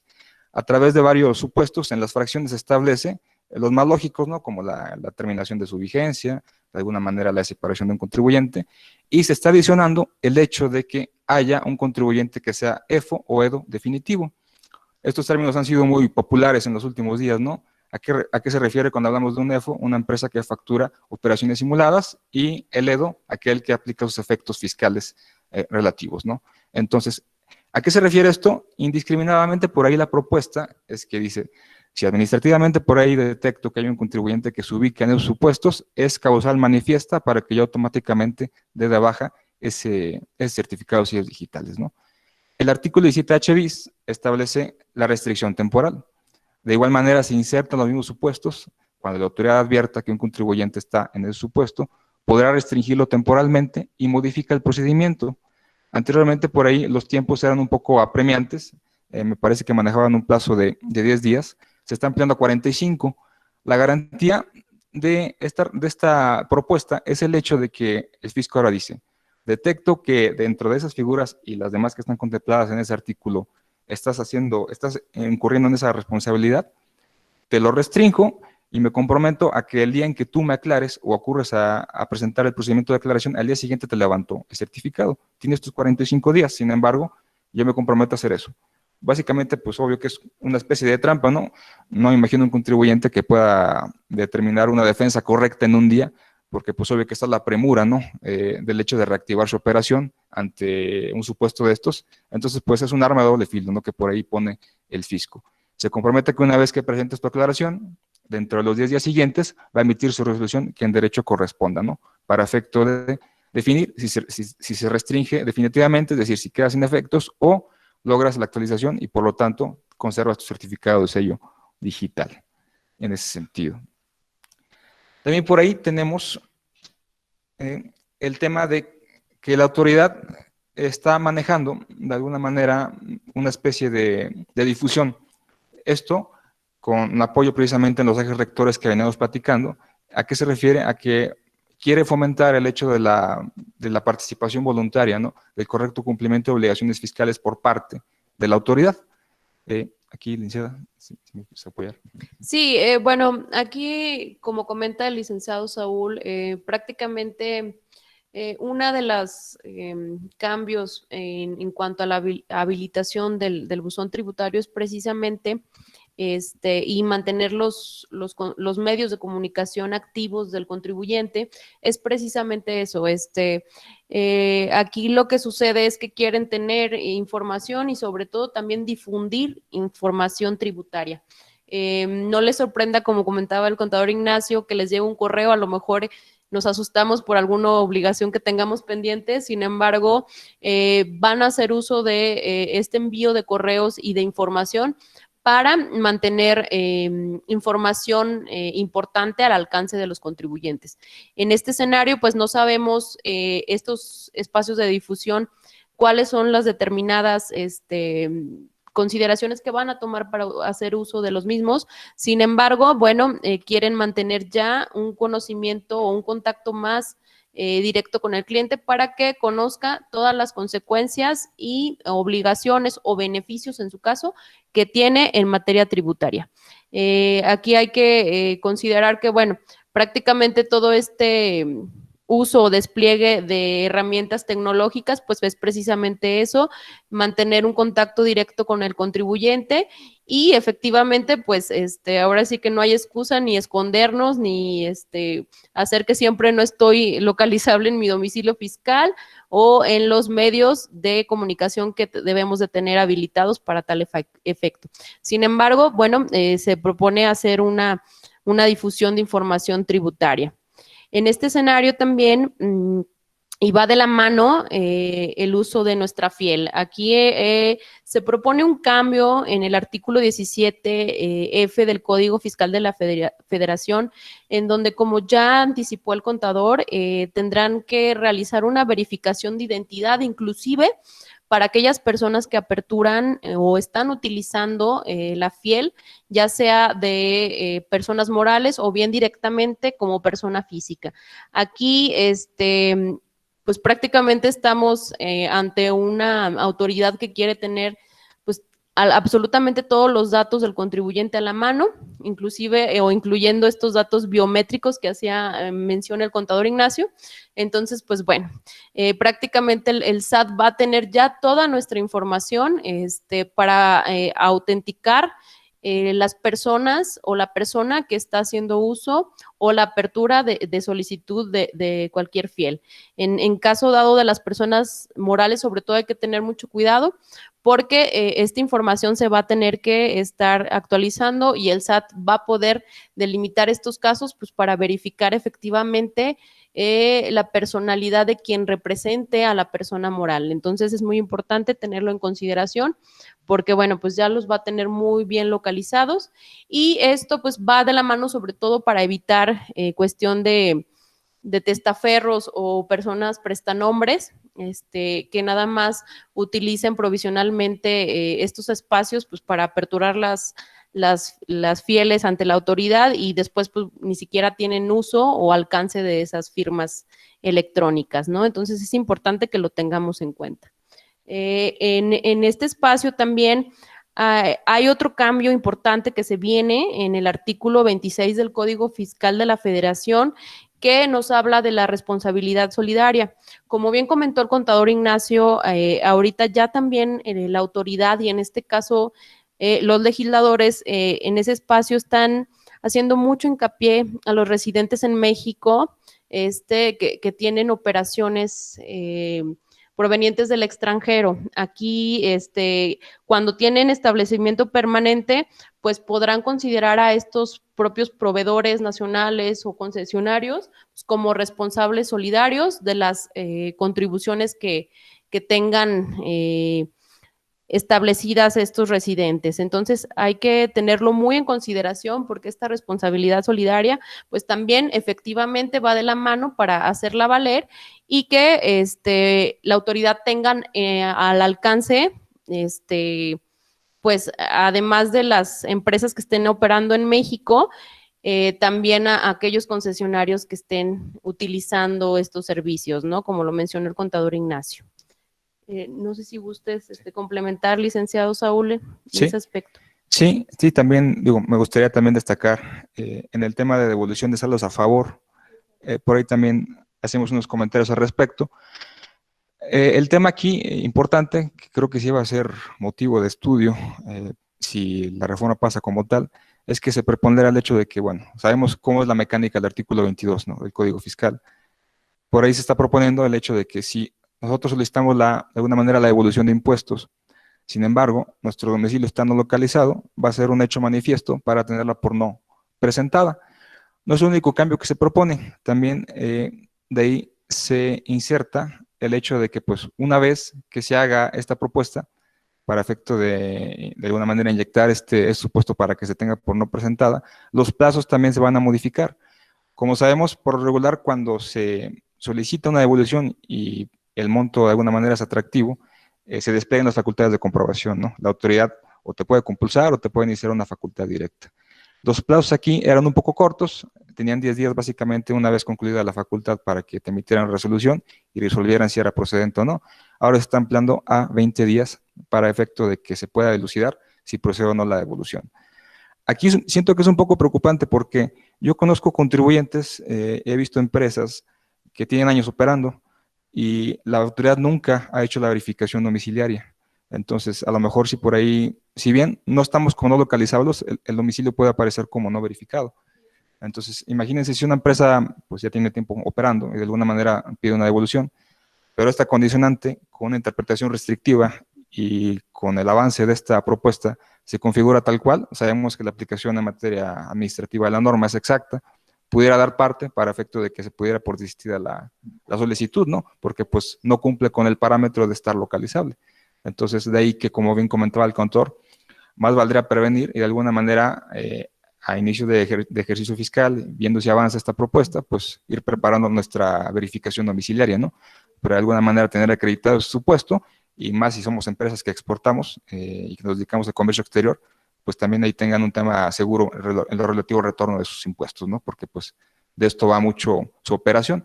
Sí es importante en ese sentido. También otro cambio que nos gustaría destacar son las modificaciones al Registro Federal de Contribuyentes. Hay varios supuestos. Ahora con la declaración hubo ahí un poquito y con la modificación a la reducción miscelánea fiscal, hubo varios casos en los que los contribuyentes estuvieron preguntando hasta qué tanto alcanzaba la obligación de informar a la autoridad el hecho de la composición o el cuadro accionario o cualquiera que interviniera en la empresa, ¿no? De alguna manera ya con esta modificación que se está proponiendo, pues ahí se propone el hecho de que, mira, si bien el carácter de socio, accionista o los más reconocidos por la legislación mercantil son los que van a aplicar para efecto de brindar esa información, se pretende de alguna manera ampliar básicamente a cualquiera que tenga que ver con la empresa, cualquiera que tenga ahí relación directa con esta y de alguna manera pueda equipararse, ¿no?, una responsabilidad. Lo mencionan como parte de la estructura orgánica de la empresa. Entonces, tomando como base esto, pues prácticamente habrá que demostrar pues quién es parte de la estructura orgánica de la empresa, ¿no? Este concepto, no me dejarás mentir, licenciado Saúl, pues está un poco ambiguo, porque pues cómo vamos a delimitar, digo, hay empresas que o personas físicas con actividad empresarial, pues bueno, que tienen una estructura interna, sin embargo, no hay como tal un organigrama o una estructura orgánica que les lleve a tener que registrar esta autoridad esta información ante la autoridad, perdón. Sí, claro, precisamente es lo que causa incertidumbre, ¿no? Digo, ahí hay varios supuestos, ahorita que avancemos vamos a ver otro supuesto en el cual también dejan términos muy genéricos y básicamente pretenden, en términos coloquiales, llevar a todos al baile, ¿no? Cuando, pues, obvio que a lo mejor ahí están las responsabilidades y la participación perfectamente delimitada conforme a la estructura de cada empresa, ¿no? De cada organización. Así es. Y esta obligación se vuelve un requisito si es de aprobarse en el artículo 27 del Código Fiscal de la Federación, donde socios, accionistas y cualquier persona que forme parte de la estructura orgánica de la actividad del contribuyente, pues que se tenga que registrar ante los datos asentados ante el Registro Federal de Contribuyentes. Esto incluye información como la identidad, domicilios y situación fiscal, y mantener correos y teléfonos disponibles para efectos de cualquier contacto con la autoridad. Cada que haya un cambio de socios, cada que haya un aumento de socios o consideraciones en la composición corporativa de las empresas, pues vas a tener que informarle al SAT. O sea, el SAT quiere estar enterado absolutamente de todo lo relacionado con lo que sucede en la vida comercial del contribuyente, ¿no? Quiere tener un control ahí muy específico, el licenciado Saúl. Sí, sí, llama la atención eso, ¿no? El hecho de que si bien la obligación de mantener señalado un correo y un teléfono, un número celular, un número de teléfono estaba en el código, ahora se incluye la obligación de mantener actualizado, ¿no? El hecho de que a lo mejor si cambias de direcciones, que estés reportando de alguna manera, que nunca se pierda ese vínculo que referimos, ¿no? El hecho de que siempre estemos en contacto con el fisco. Dentro de ese margen, otro cambio importante es el hecho de que pues, la autoridad de mutuo propio, con base en un análisis que puede hacer de tu actividad, va a poder disminuir obligaciones. Esto llama mucho la atención porque por ahí lo comentábamos, la licenciada Paulino y yo, el hecho de que pues aquí se propone que se va a hacer un examen, ¿no? No se dice cómo, no se dice si va a atender a No se fijan los parámetros en lo absoluto. Un procedimiento interno o algo, y el parámetro va a ser considerar inactividad por 3 años. A mí me choca mucho porque pues sabemos que en materia fiscal tenemos, opera la figura procesal de prescripción de caducidad, que son 5 años, entonces yo creo que va a haber un poquito de conflictos, ¿no? Y hasta en tanto no se emitan las directrices para la operatividad de este tipo de operación, de este tipo de supuestos, pues vamos a estar como que en suspenso, ¿no? A expensas de que no sabemos hasta qué tanto va a comprender el hecho que la autoridad sola, de alguna manera, pueda disminuirte obligaciones. No sé si esa disminución va a incluir un perdón, a lo mejor de un adeudo, o de cumplir una obligación formal como es una declaración, etcétera, ¿no? Por ahí está todavía en el limbo, y pues yo creo que va a ser importante estar atentos a la propuesta de las normas generales que van a regular ese tipo de procedimientos y conductas. Sí, claro, como sabemos hay que tener en consideración que una empresa, si bien nosotros damos información ante el RFC de la actividad preponderante de la misma o en dado caso de cualquier contribuyente, aquí es muy importante tener en cuenta esto, ya que las empresas, como sabemos en sus actas constitutivas, en sus libros sociales, pues tienen diversos objetos a los que pueden estarse dedicando comercialmente. Sin embargo, hay algunas actividades que son secundarias, es decir, no es el 100% de nuestra actividad. Sin embargo, es importante señalarlas porque pues son importantes al día a día de alguna operación que se necesite realizar por parte del contribuyente. Sin embargo, pues me parece muy delicado el hecho de cómo van a llevar a cabo estos procedimientos, o si nada más de manera muy objetiva van a ver el tema de la facturación de la empresa y van a decidir que las demás obligaciones que tienes dadas de alta pues ya no operan. Aquí hay que tener mucho cuidado porque pues esto va de la mano con la actividad en la que está constituida la empresa en el caso de personas morales, o bien cualquier contribuyente que tenga dada de alta alguna actividad para efectos de la causación de sus obligaciones fiscales impositivas. Entonces, pues bueno, vemos que nos dan la pauta a que tengan ahí todo este tipo de control en cuanto a la actividad del contribuyente. Sin embargo, no nos dicen bien a bien cómo es que se van a dar este tipo de situaciones, lo que nos lleva a tener, pues efectivamente, como lo mencionaba ya el licenciado Saúl, un tema de, a lo mejor, indefensión jurídica por parte del contribuyente, ¿no? Prácticamente lo que estamos viendo en este tipo de consideraciones y posiblemente reformas que se vayan a estar aprobando, pues es un tema en donde inclusive ya el SAT, que es el órgano encargado de llevar a cabo todas estas implementaciones, pues va a incidir inclusive a determinar cómo debe de funcionar la empresa, qué es lo que debe de hacer la empresa y de qué formas y términos lo debe llevar a cabo. Entonces, pues sí hay que tener mucho cuidado en este tipo de situaciones que nos están ya planteando, ¿no? Para ser aprobadas. No sé si tuvieras algún comentario, licenciado. Sí, sí, en efecto, o sea, llama la atención mucho la carga de obligaciones que ahora se está insertando para el cumplimiento de tener actualizado el Registro Federal de Contribuyentes. E inclusive por ahí se incluyen cosas que eran obvias, ¿no? No solamente pues ya la literalidad, el hecho de que para que haya una baja, ¿no? De una RFC, persona moral o física, pues esté limpia por cuanto a su cumplimiento de obligaciones, créditos fiscales, ubicación de operaciones inexistentes o traslado de alguna pérdida ilegal, ¿no? Entonces, también se está especificando el hecho de que estemos claros en ese sentido y de que el contribuyente que pretenda, de alguna manera, una muerte fiscal, ¿no? Dar de baja su registro, también esté al corriente en ese sentido, ¿no? Para que pueda operar su baja. Entonces, así es, ya ahorita en materia de liquidación también de sociedades, es bien importante tener en cuenta esto, ya que la autoridad va a determinar inclusive cuándo tú puedes dar en liquidación una sociedad, ya que están implementando nuevos supuestos, licenciado Saúl, si nos comentas, en ese aspecto, inclusive que tengas debidamente pues el hecho y enterado el pago de tus responsabilidades fiscales y una vez hecho lo anterior, pues ya te darán ahora sí que permiso para que tú puedas liquidar tu sociedad. O sea, vemos que ya todo está muy supeditado a lo que la autoridad fiscal vaya a disponer de tu actividad económica y sobre todo pues de la causación de tus impuestos y las obligaciones que tienes a tu cargo. así es. Sí, ¿a qué otro tema pasamos, licenciada? Hay un cambio muy importante en función de esto, todo lo que estamos comentando, que es el tema de la conservación de la contabilidad. Aquí incide mucho el artículo 30 del Código Fiscal de la Federación, porque vemos que incorporan un nuevo cambio en cuanto a conservar la contabilidad.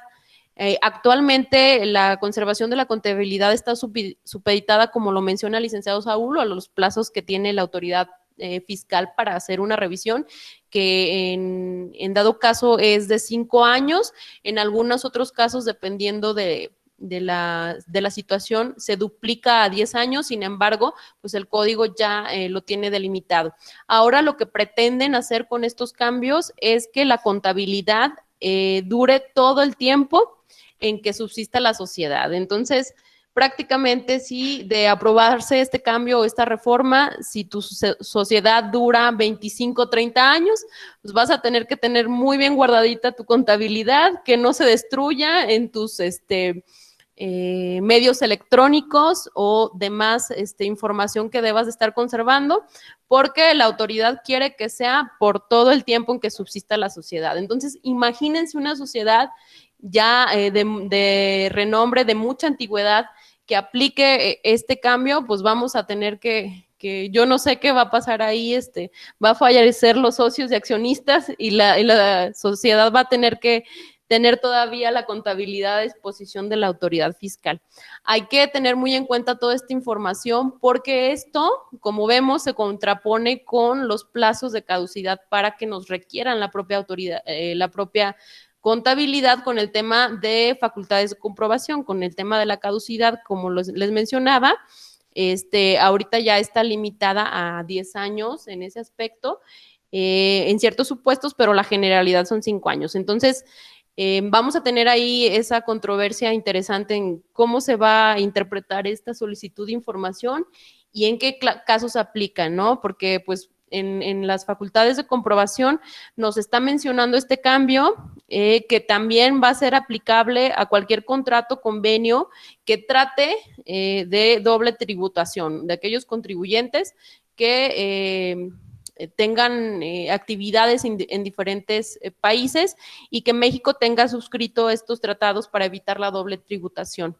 Asimismo, esta información contable debe de ser ahora sí que resguardada todo el tiempo que subsista la sociedad, tratándose de cuando exista pérdidas fiscales. Este tipo de información en cuanto a las pérdidas ya lo vemos muy aplicado porque la autoridad fiscal cuando hace revisiones, pues sí soliciten algunos escenarios, pues información de ejercicios anteriores para efecto de verificar, pues ahora sí que la legal establecimiento de esta pérdida, ¿no? Entonces, como vemos aquí, se trata de que la autoridad tenga a la mano absolutamente toda la información del contribuyente, ampliando todos estos parámetros. Licenciado Saúl. Sí, sin duda va a llamar la atención la obligación de la permanencia, ¿no? De postergar el cúmulo de la contabilidad, a pesar de que pues se entienda que en este caso, pues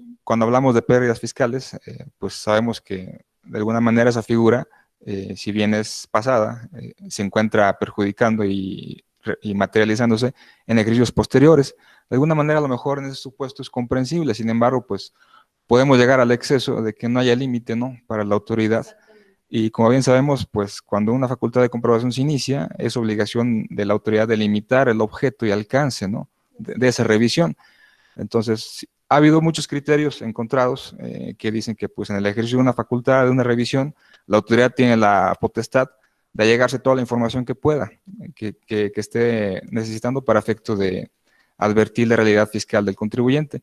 Sin embargo, pues aquí entramos los abogados, no aquí entra la interpretación de que pues entra un choque con la esfera jurídica del gobernado, Así es, el muy principio de la importante. limitación. Entonces, pues yo creo que va a haber un choque de criterios respecto a este alcance y hasta en tanto no se delimite, pues vamos a seguir especulando en ese sentido, ¿no? Sí, es muy importante lo que acabas de mencionar, licenciado Saúl, sobre todo por el hecho de que, como vemos ya, hay empresas o hay contribuyentes que dejan al 100% las facultades de comprobación o cualquier requerimiento, cualquier información única y exclusivamente con el contador, pero vemos que todas estas modificaciones ya deben de ser de la mano no solo con el especialista tributario, sino además con el especialista fiscal y con, en este caso, el abogado fiscalista correspondiente. ¿Por qué? Porque hay muchas consecuencias que ya están delimitando por parte de estos cambios que quieren implementar y que vamos a estar viendo si se llevan en aprobación, ¿no? Entonces, sí sugerimos nosotros que todo lo que tenga que ver con cualquier requerimiento o alguna facultad de comprobación realizada por parte de la autoridad, pues siempre de la mano con el contador y el abogado especialista fiscal en ese aspecto. También como parte de otros cambios que quieren implementar, tenemos que en alguna facultad de comprobación, cuando hay un levantamiento de actas de visita, generalmente había algunos escenarios de revisiones de la autoridad fiscal en donde el que estaba atendiendo la revisión pues se negaba a firmar, ¿no? Aquí había ciertos escenarios en donde esta negativa podría desencadenar en un efecto en donde se desconozca el contenido de dicha acta por parte del contribuyente y, bueno, pues que se invalide esta información realizada por parte de la autoridad fiscal. Sin embargo, en el artículo 44 del Código Fiscal de la Federación, nos están diciendo ya que no, que efectivamente cualquier negativa para firmar cualquier acta de visita que la autoridad fiscal realice, pues bueno, el hecho de que no se firme dicha acta, pues no va a invalidar en absoluto todo el levantamiento que lleve la autoridad fiscal de dicha acta. No sé si quisieras comentar algo. Sí, inclusive la propia propuesta, como bien señala la licenciada Paulina, refiere que pues esa potestad ya está inserta, está en el 49, ¿no? Por ahí cuando se especifica el procedimiento de una visita, en el levantamiento del acta, en el ejercicio de circunstanciación. Verificación. Así es, ahí se advierte el hecho de que quien está compareciendo se niega a firmar, no invalidará, siempre y cuando se lleven a cabo las formalidades, ¿no? Que la firmen los testigos, que esté circunstanciado, de alguna manera, si no se identificó la media afiliación y toda esta serie de requisitos que la interpretación jurisdiccional ha venido dando al respecto. Sin embargo, para mayor seguridad, ahora se traslada precisamente al artículo que le refiere. Y esto va muy de la mano con la siguiente propuesta que ellos plantean realizar en cuanto al levantamiento de visitas domiciliarias específicas. El artículo 42 del Código Fiscal es el artículo que delimita las facultades que puede desplegar la autoridad fiscal para pues, revisar cualquier situación en cuanto a nuestras obligaciones tributarias. Entonces, se está planteando que se modifique el artículo 42, fracción quinta y onceava, para contemplarse la emisión de una o más actas en las visitas de verificación. ¿Cuáles son estas visitas de verificación? Pues bueno, algunos ya habrán tenido la experiencia de que hayan visitado sus domicilios para verificar efectivamente que los datos asentados ante el Registro Federal de Contribuyentes pues sean los correctos, y también en la expedición de CFDIs al público en general, ¿no? Cuando tenemos ventas a público en general, pues ya es, como sabemos, es obligación de cualquier centro comercial en función a emitir el CFDI y la factura correspondiente. Y bueno, la autoridad pues realiza estas verificaciones. Si no se emite el CFDI, pues tiene consecuencias ahí de multas, infracciones correspondientes. Sin embargo, están contemplando el hecho de que no tengas que limitar esta revisión, bueno, la autoridad no tenga que limitar esta revisión únicamente nada más al levantamiento de un acta, sino que lo quieren equiparar como una facultad de comprobación directa en función a que puede levantar otras actas adicionales sin que por ello se invalide la solicitud de verificación. Esto también incide en las revisiones de ámbito aduanero y verificación de mercancías. Volvemos a lo mismo, no nos delimitan hasta cuánto es el límite de actas que se pueden levantar. Actualmente en verificaciones directas lo podemos hacer. Okay. Sí, yo creo que también digo, por tema de tiempo y premura, otro tema muy destacable que podemos de alguna manera resaltar es la propuesta que se hace a la modificación del artículo 41, fracción tercera, en lo relativo a la aseguramiento precautorio. Por ahí nos está inquietando la propuesta que se hace. Por lo siguiente, como sabemos, el artículo 40 y 41 establecen una serie de medidas de apremio que la autoridad puede llevar a cabo cuando un contribuyente que esté obligado a presentar declaraciones u obligaciones formales, así como si esté vinculado al ejercicio de una facultad de comprobación, incumpla de alguna manera el mandamiento de autoridad como un requerimiento u obstaculizar una facultad de comprobación. ¿Qué dice la autoridad? Cuando un contribuyente se ubica en estos supuestos, puedo ejercer mi facultad económica coactiva o un despliegue de facultades para efecto de sancionarlo, ¿no? Y de que no obstaculice el ejercicio de esa revisión. Se contempla el hecho de que se pueda asegurar precautoriamente bienes del contribuyente, ya no solamente al contribuyente directo y al tercero relacionado, al tercero solidario, sino deja un ámbito amplio a terceros relacionados. Entonces, aquí pues la duda es hasta qué punto vamos a ser terceros relacionados con un contribuyente que tenga abierto una facultad o un procedimiento. Pueden entrar los asesores fiscales, pueden entrar el abogado, puede entrar el contador, puede entrar un tercero, el administrador, los apoderados. Entonces, obvio que está inquietando porque pues si la autoridad se topa con una obstaculización, de alguna manera va a poder desplegar esto. ¿Y en qué va a consistir? Se cambia la prelación de los objetos que van a poder ser sujetos de un aseguramiento precautorio. Anteriormente se señalaba como objeto de aseguramiento, en primer lugar, bienes muebles o bienes de otro tipo. Se cambia la prelación y se prepondera el congelamiento de cuentas bancarias, ¿no? Entonces, eso sí, el monto se delimita, se va a poder congelar hasta la tercera parte del monto de la operación que se esté ventilando. Así es. Sin embargo, pues es preocupante, ¿no? Por el hecho de que pues no hay mucha ambigüedad en lo que refiere al alcance que va a tener esta facultad en cuanto a un tercero relacionado con un contribuyente, ¿no? En ese sentido. Como ven, bueno, todos estos elementos que les estamos comentando son bastante amplios. Nosotros quisimos mencionarles en esencia lo que nos preocupan más en ese aspecto. Y bueno, sobre todo que hay que tenerlos muy bien delimitados y en consideración para que ustedes como contribuyentes, ya sean personas físicas o morales, pues no tengan ningún inconveniente con la autoridad fiscal en el caso de que se aprueben como están planteados. Entonces, consideramos que, bueno, ahora sí que necesitamos más sesiones para poder ahondar en este tipo de situaciones. Sin embargo, queríamos mostrar lo que se viene para estar muy atentos, sobre todo que ya debemos de tener un control de manera inmediata sobre nuestras obligaciones y todo lo que incide en materia fiscal. fiscal en este aspecto. Pues por nuestra parte sería todo del licenciado Saúl y yo en cuanto a estos temas. Quedamos pendientes con algunos temas también de interés, sin embargo, los vamos a seguir planteando y bueno, pues mantenerlos actualizados.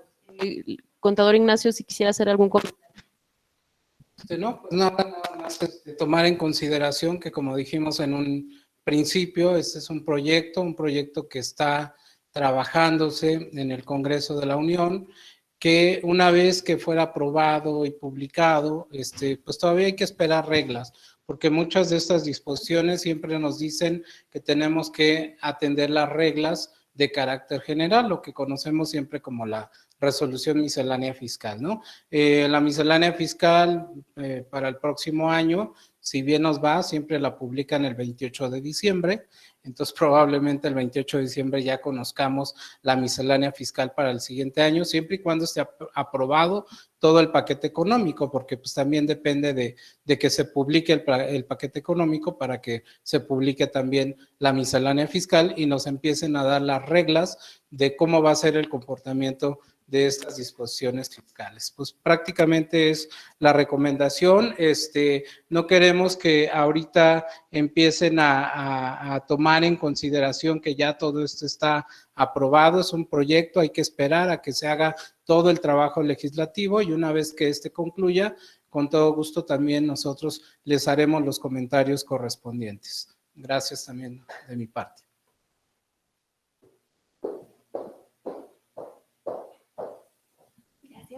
Agradecemos a nuestros ponentes por su valiosa participación el día de hoy y les entregamos un reconocimiento a nombre de Auge Corp. Justamente por eso, como ponentes en el webinar Comentarios al Paquete Económico Fiscal 2021. Licenciada Paulina Frausto. Muchas gracias. Contador Ignacio Jaramillo Bermúdez. Muy amable, muchas gracias. Y licenciado Saúl Rodríguez Corona. Muchas gracias. Muchísimas gracias a ustedes y también en Auge Corp Inteligencia Empresarial agradecemos su valiosa compañía esta mañana, quedando a sus órdenes para dar seguimiento a sus necesidades y aclarar cada una de sus dudas de forma personalizada. Que tengan un excelente día. Muchísimas gracias.